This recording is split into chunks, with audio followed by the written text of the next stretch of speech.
Today, we are going to take a deep dive into religion, spirituality, and purpose. And our guest today is Ravi Kathuria, a respected business thought leader, management consultant, and author. He is the founder of Cohesion Corporation and the Houston Strategy Forum, and his insights have been featured in the Wall Street Journal, Forbes, NPR, and TEDx. Ravi has written two acclaimed books: How Cohesive is Your Company? On Business Leadership and Strategy, and his latest book, Happy Soul, Hungry Mind, a modern exploration of practical, non-religious spirituality. He joins us to share his wisdom on clarity, cohesion, and living with purpose. Welcome to our show, Ravi. Thank you, Reino. Thank you for having me. I appreciate your time. I'm honored to be here. I love the work you're doing. I think the work you're doing is amazing. Your insights on leadership and helping organizations, I think is great. So congratulations on your work, sir. Thank you, Ravi. What motivated you to write Happy Soul, Hungry Mind? Great question. I have to share this with you. I don't know if your listeners will find it funny, but I have to share this. I have a good friend, and after I wrote and completed my book, I shared it with him, and he said, first question he asked me was, "So, Ravi, what inspired you to write the book?" And I think he was expecting a grand answer, some historical figure or some incident in life, something big. That because this is a, I told him this is a very meaningful book, right? I had built it up. I said this could be the most important book in history, at least according to me. So he's looking for. He says, "Okay, where did you get the inspiration?" And I looked at him and I said, I was not inspired by anyone or anything. And I saw his face almost drop. He was disappointed in the answer, obviously, but I realized he was disappointed in me as a man at that point. He almost felt sorry for having the asked the question, and then, but I did answer the question. I said I was not inspired to write the book. I was compelled to write the book. Mhm. I've never delivered a baby. I cannot. But I know, I have the feeling that a woman must have when she gets pregnant and she must deliver the baby. This is it, once the book came, that I did not have a choice. It's not like I was inspired and I could say, well, this was my choice. Right? It came and it had to manifest, and it had to take birth. Yeah, I yeah, did that's have a to good make some description. choices. Yes, but Manifesting it and was. giving birth, and it's such an important message for our time. I read your book, and what I find really fascinating about it is you have these um, nuggets, these wise nuggets after each chapter.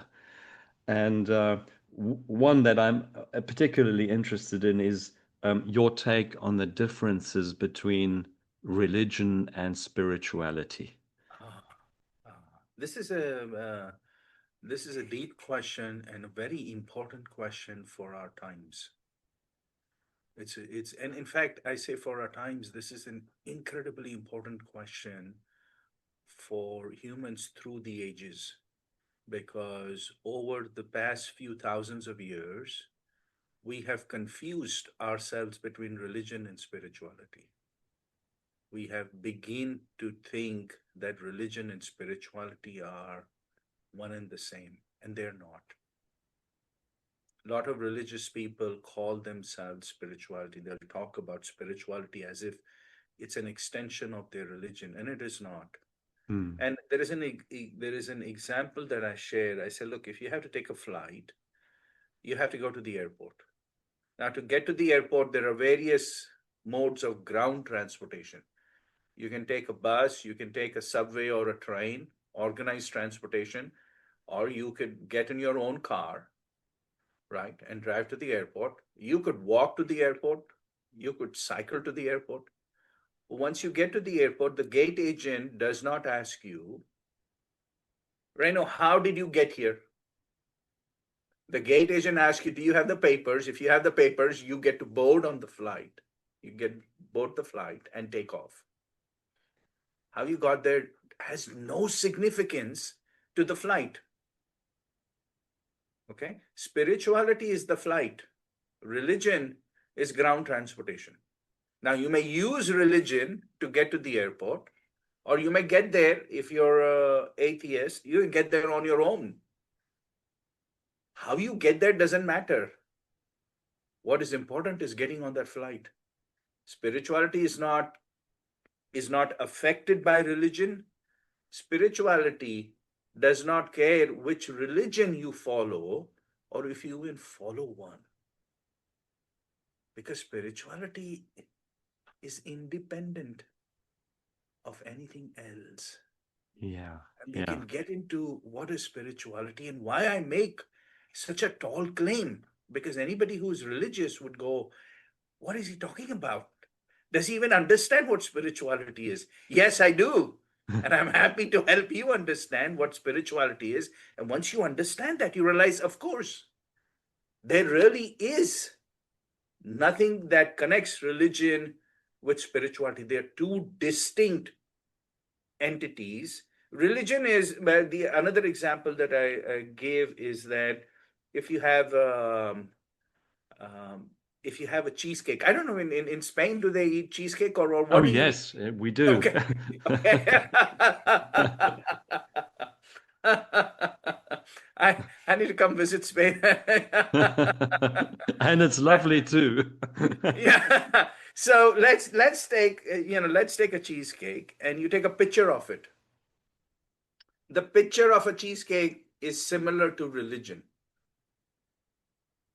Eating the cheesecake and experiencing the cheesecake in reality is spirituality. Does the picture remind you of the cheesecake? Yes. Does it put you in the mood to eat a cheesecake? Yes. But I would not recommend you try eating the picture of the cheesecake because it's not going to be anywhere close. And you may think, wow, that looks like a tantalizing cheesecake. Let me just eat the paper. Please, I would not recommend it. Okay. Yeah, yeah. The experience of eating the cheesecake and the picture of the cheesecake are in completely two dimensions, two different dimensions. The cheesecake itself does not care and is unaffected by the picture. The picture Mm, could be a good picture, it could be an ugly picture, it could have filters on it, colors could be wrong. The cheesecake is unaffected by the picture. yeah. If you are a religious person and you get stuck and just focus on the picture of the cheesecake, but never make the journey to experience actually eating the cheesecake, you have just wasted your time. Yeah, yeah. Use the picture as a reminder, but remember the goal is to eat the cheesecake. There are so Mm, many religious leaders who are who have never eaten the cheesecake, yet will scream at the top of their voices about what a cheesecake is like. And if it was not so misguiding, it might almost be funny, right? Let's not debate what the taste of the cheesecake is by looking at the picture of a cheesecake. Yeah. great, great metaphor. I think it was David Steindl Rust who said or wrote that all the major religions started off being spiritual Yes. and then became religious, telling people how to believe and what to behave. And that's where things start getting wrong. Yes. Yeah, what a beautiful point. The purpose of religion is to lead you to spirituality. The purpose of religion was not to tie you in religion, because religion itself can become an inhibitor to your spiritual progress if you're not careful. And I am afraid, I guard myself into getting into an argument with a religious person because I cannot get across to them To them, the religion is the end point. No, it is not. You can be in your car and keep going around the city loop and never get to the airport and think you're making progress. But all Yeah. you're doing is you're stuck. If you get to the airport and you say, "Excuse me, I drove here in my beautiful Rolls Royce, and I'm not going to get out of the Rolls Royce because I love the Rolls Royce incredibly," right? And you go, Mm. "Okay, yeah, you can love your Rolls Royce, but guess what? As long as you hold on to the Rolls Royce, there is no way you're getting on the flight. Yeah. Yeah. You're I, going to I have want to." to quote from your book. There's one quote in there. Um, I'm talking about the nature of the mind, where it endlessly craves for more, gets bored with what you have, laments for what you've lost, fears to lose what you possess, and lives in constant anxiety about the future. As if that's not enough, the mind judges and compares you to others. So even if your life is excellent, it'll depress itself thinking about how others have it better. So, and then further on, you write about addiction. Now, we often think about addiction in substance abuse and so forth, but we never talk about addiction of the mind. Yeah, yeah. Thank you, Reno. It's yes. Thank you. Thank you for reading that, and thank you for underscoring that point. All of us are addicts, and it would offend most of us to hear that. You say, "Excuse me, I'm not a drug addict. I'm not an alcoholic," right? What do you mean by calling me an addict, right? And the deal is we all have addictions. We all have obsessions. We are obsessed with whatever it may be. It may be money, it may be love, um, it may be reputation, it may be career, it may be and we are obsessed not just with good things in life. We are obsessed with sometimes the bad things in life, with fear, right? We're obsessed with hate. We're obsessed with guilt, regret, right? We are obsessed. We get addicted to grief. It's so sad, the people who suffer a loss and they're not able to, the loss itself of a dear one is devastating, but their mind then continues to punish them and torture them Mm, because it gets obsessed with its own grief. mm, It does not allow people, it doesn't give them, people don't, the mind doesn't give itself the permission to smile again. It almost feels guilty that why am I happy in life when I have lost a dear one? And so it will continue to torture for years, right? And that is so sad. I say this in the book, is that the mind can be our best friend or our worst enemy. So when the mind is addicted, whatever it is addicted to, and it can be addicted to, we talked about the bad things, but it can be addicted to good things. You're addicted to love. You fall in love with someone so much. Especially you watch some of the younger people and they fall in love, mm. and then the relationship does not develop to the level they want or end up where they want it, and then they are completely devastated Yeah, yeah, because they were so much in love. And I can understand it. Love is such a beautiful thing. yeah, yeah. Love is such a beautiful, it Mm. is, I mean, it is an intoxicating emotion, Sure. right? When you're in love, you see the world and you say, "Oh my God, what a beautiful world it is." And then it suddenly ends, sometimes with explanation, sometimes without explanation. The other person just disappears or stops, and you are left with this vacuum. And the mind craters. The mind completely craters. That addiction is stronger than drug addiction because there is rehabilitation for drug addicts. Sure. I have sure. not found a rehabilitation for love addicts. Maybe it's this But psychologist who will, or let me say this is far more expensive yeah, yeah, for yeah. rehabilitation from love addiction. But the world we live in today, if we just look at social media, it portrays that ideal world. You never see people posting pictures of where they're going through pain, through trouble. It's always beautiful images of how lovely their lives are. Yes. And I think, especially a lot of young people seem to strive for that ideal to be famous, to be rich and wealthy and famous. Uh, but uh, and then you look at those famous and wealthy people, and they all seem to be extremely unhappy. That's not an ideal to follow, is it? Yes, yes. There was a billionairess in New York, and I forget her name. She had a business of handbags and stuff. Net worth of $1.7 billion.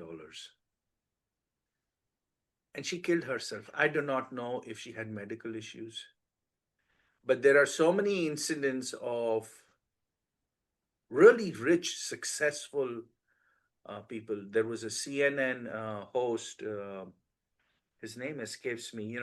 He would go around the world and taste food, and he was a food critic. And I mean, he had all the success, name recognition. He killed himself. And so we think that if we achieve a certain level of wealth, reputation, success, that then we will be happy. What a misconception that is. What a misconception that is, because the billionaire who wakes up, and you can look at billionaires, you don't have to listen to me, you watch any interview of a billionaire, and you can see how angry sometimes they can be, how frustrated they are, and how they're trying to get more billions. Yeah, because they have to sustain a The specific richest type of man on life. earth today, the richest man on earth today, Mr. Elon Musk, just signed an agreement with his board, which will get him to a trillionaire status if the company gets there. This is the richest man on earth. He's richer beyond any of us can imagine. We cannot comprehend how rich he is. It is incapable for my mind to comprehend how rich he Yeah. is, right? But he is looking to trillion. Now that's one aspect of it. The other aspect, I responded to one of his tweets. I don't know if they still call it a tweet or what do they call it once he has become an ex. I don't know what. I'm I sorry. have no I'm not. idea. So one of his musings, and in which he's talking about really finding out the answers to the universe. So we can already see that the man is 54 years old now, I think, and is beginning to look at the, or maybe he has already always looked at it, his life, I don't know, but the philosophical, right? So you say, well, if this is the richest man on earth, why would the richest man on earth need to be philosophical? Yeah, yeah, yeah, Right? Philosophical are for philosophies for losers like us who want to be right as a consolation. What is the prize they give to the the who don't come to the don't come in the first, second, third in school? They should get some consolation prizes, so you yeah, didn't feel yeah, bad, right? So philosophy could be my consolation prize because I'm not a billionaire, but here is a billionaire who is talking about philosophical questions. You go, if after earning all this money he has to talk about philosophical questions, then why don't I talk about it now? Why don't I research and understand my mind and really ask myself, what are my addictions and obsessions that ruin the quality of my life? Should I not get in love? No, absolutely, I should get in love. But when the love gets to the point where it completely overwhelms me and decapitates me, I need to be careful. And I need to be careful in anything in life. If I am obsessed with career, if I'm obsessed with making money, if I'm obsessed with success, if I am obsessed with beauty and looks,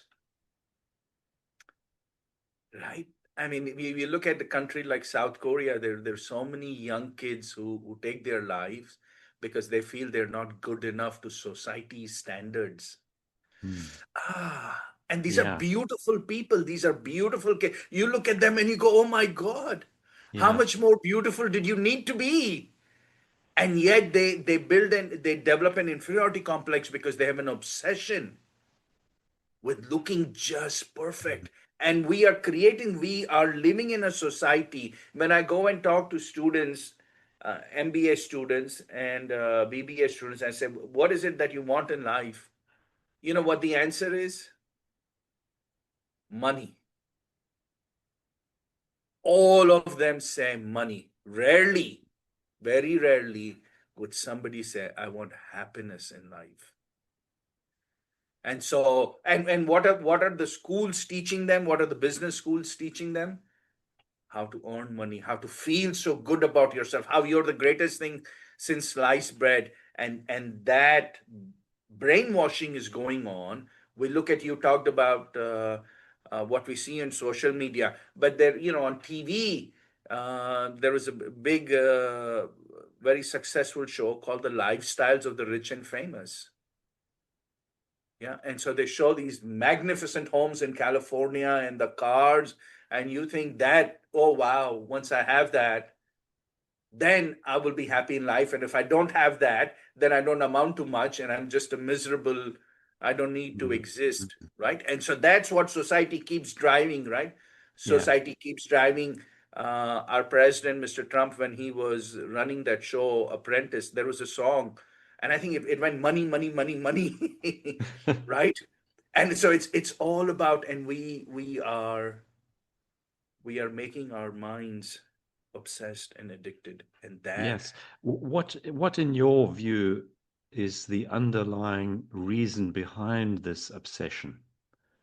There must be some reason why people become so obsessive about having something. Yeah.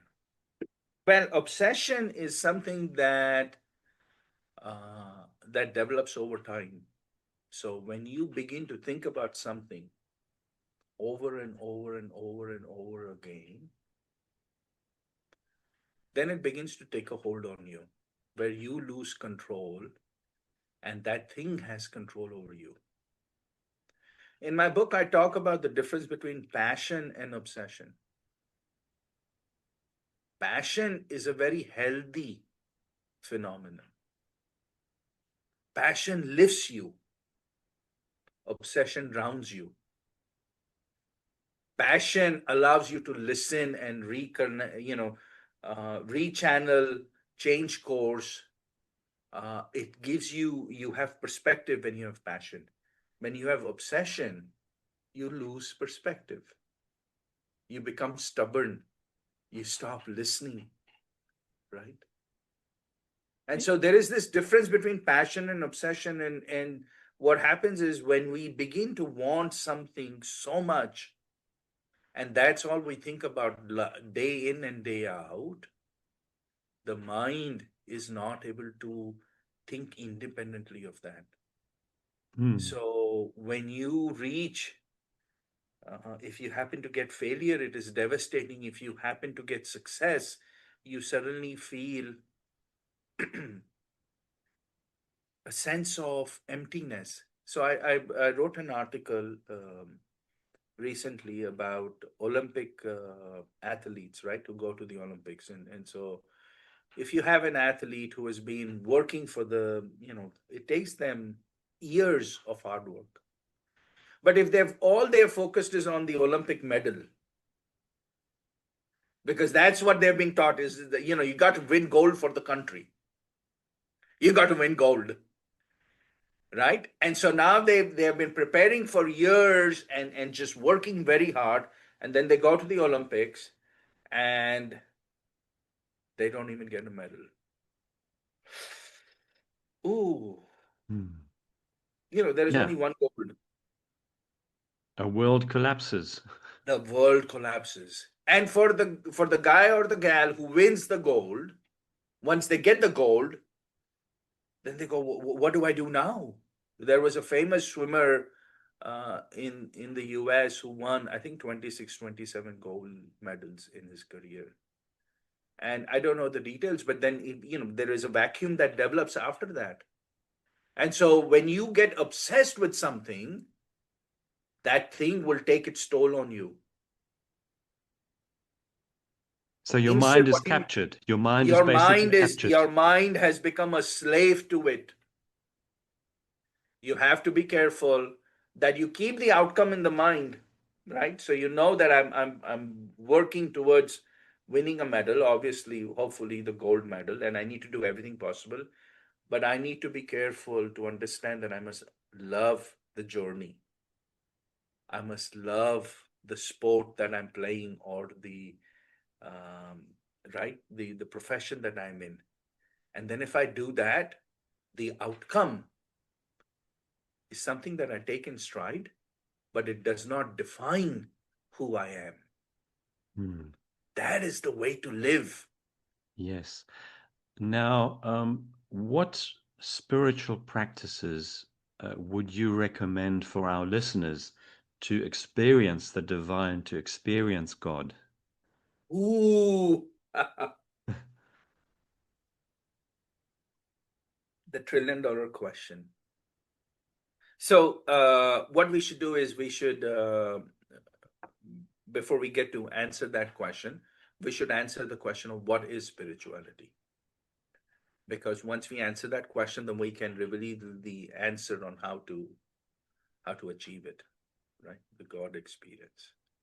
So spirituality, this is the simplest definition on earth. You cannot find a more simpler, more powerful definition of spirituality. There cannot be a simpler definition.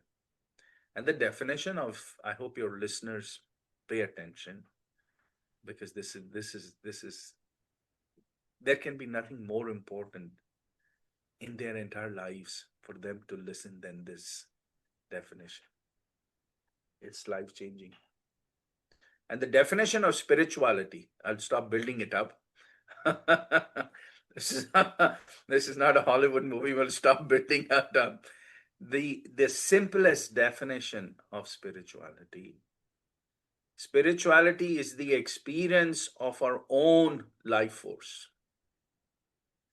There is a life force in us which keeps us alive. We may call it the soul, the spirit.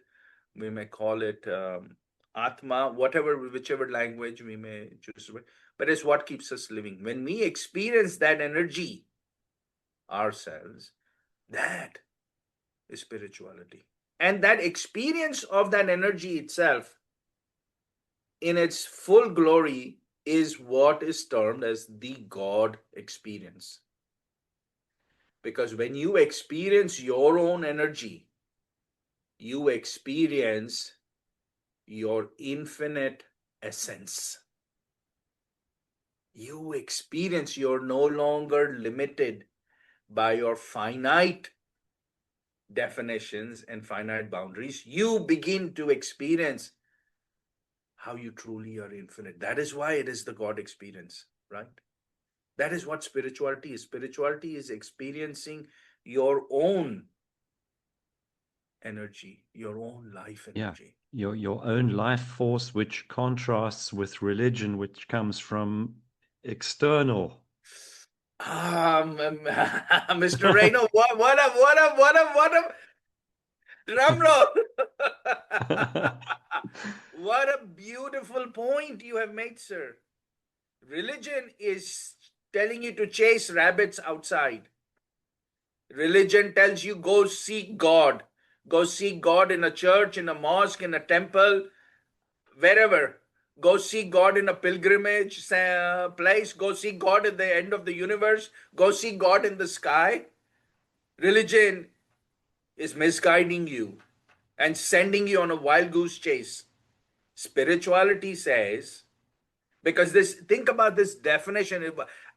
I love this definition. I I should not fall in love with my own work. Be careful with my own obsessions. But this definition is mind-boggling because you look at the ramification. It's such a simple definition. But in this definition, the definition says it is the experience of your own life force. There is no religion. It does not introduce, there is no religion in this definition. There is no God in this definition. In fact, it says you, it does not ask you who you are. It doesn't say, it doesn't ask you if you're a man, woman, or transgender. It doesn't say whether you're gay, straight, bisexual, asexual, hypersexual. It doesn't say if you're a billionaire or a pauper. It doesn't say if you're a president or a soldier. It doesn't say if you're living in Spain or in America or in India. It doesn't say whether you're 75 years old or 7 years old. It does not say anything. It does not even say whether you're a saint or you're a sinner. It does not say what your profession is. And this, I know this is really controversial, but I'll say it. It does not say whether you're a priest or a prostitute. It does not judge. No, it does not judge. It has no preconditions. It has no judgment. It says spirituality is the experience of your own life force. And And isn't that so liberating? It's so liberating. it is absolutely liberating because you wake up and you go, the world can judge me. I could be a good person. I could be a horrible person. But my life force is active in me. And I can experience it. And I can experience it in my own home. I don't have to go anywhere. I do not need anyone's permission. Nobody can deny me. It is my life force, my experience. What do you have to do with it? Yeah, yeah. Please get out. Yeah. It's a party between me and my life force. Who are you to Sure. come into this conversation? But we have to talk about it, Ravi. There is evil in the world. On the one hand, life force is within us, Yes, and on the other hand, there is evil out there. absolutely. So what is that? Is that the disconnect from the life force? How can you explain evil? Because Yes, in the past, religion says uh, uh, evil is Satan. It's within yes, us. yes, There's many yes. different descriptions Oh, of it. what a beautiful question, sir. What a beautiful question. I hope our podcast lasts an entire day today. We're not going to cut this off because what I love this discussion so much. What a pertinent question. So let's answer. There is absolutely evil in this world. Evil exists, but where does evil exist? And what is evil? It is the mind that is evil. It is the mind that is good or bad. When I say I have a saint or I have a sinner, it's not the body of the saint is not the saint or the sinner's body. Because if you give me two bodies, right? Two naked bodies, not dressed up, right? Two naked bodies, two men naked completely. And you say, well, tell me, Ravi, who is a saint who's a sinner? And both of them have eyes closed. So I don't see no sparkle. I say, Reno, I cannot tell you. There are two bodies. How do you expect me to tell? The body is not the saint or the sinner, it's the mind. It's how the mind behaves. When I begin talking to that mind, the saint mind will be calmer, will be kinder, will be gentler. The sinner mind is going to be selfish, is going to be agitated, right? He's going to be nervous, he's going to be angry. It's the mind, it's not the body, right? Yeah, sure. So when I say I have a saint, I need to, we use English language sometimes in such horrific manners, in such a improper manner. We should not call somebody a saint. We should say his mind is saintly. Much better definition. Yes, his mind is Yeah, saintly. yeah. His mind is selfish. His mind is angry. I tell people, you never say, I am angry. No, you're not angry. You say, my mind is angry. Mm. And then you go, whoa, if my mind is angry and I'm separate from the mind, then I can move the mind and say, oh, you were angry? Be calm. And you know what? The same human being, when he moves from anger to peace, he becomes saintly. Yes. And there we are with the methods that I asked about you earlier. Yes, Because yes, I think that is one of the most difficult things to do is to train your mind, if you're angry, to take a step back and to ask yourself, what am I doing now? Why am I angry? How yes, can I calm my mind again? How can I reconnect? yes, yes. Beautiful. So, let's answer that. We talked about how spirituality is the experience of your life force. Uh, there is one more component to it. Let's answer that, and we get Mhm. here. So, how do we experience our own energy? Right? That is the question. Is you say, okay, all right, with spirituality is the experience of our own life force. How do I do it? The way you do it is very simple. It's when your mind becomes quiet, when all the thoughts become thoughtless, the energy within you becomes self evident. I use this example. The sun is always shining, but if there are clouds, you don't see the sun. But the sun is still shining. When the clouds dissipate, you don't have to send an SMS to the sun and say, can you please show up? It beams through. Mhm. It cannot help itself. And it cannot say, well, excuse me, for the most of the day you had clouds, so now I'm not going to shine through. No. The sun, all it can do is shine through. If the clouds dissipate, when the mind becomes quiet, the energy in you will shine through. It's automatic, it's natural process. Then the question is, all right, how do I quiet the mind? Now we get to the question, which is, you've asked in two different ways. One was, how do I make spiritual progress? What are spiritual practices? And this notion of how do I calm the mind? Our entire life, the entire spiritual path is about quieting the mind, right? It is about how do I quiet the mind? And religion is helpful in this aspect because religion is one way to quiet the mind. Because all the devotion, people who are religious, people who are devotional, will find that their mind tends to become quieter, right?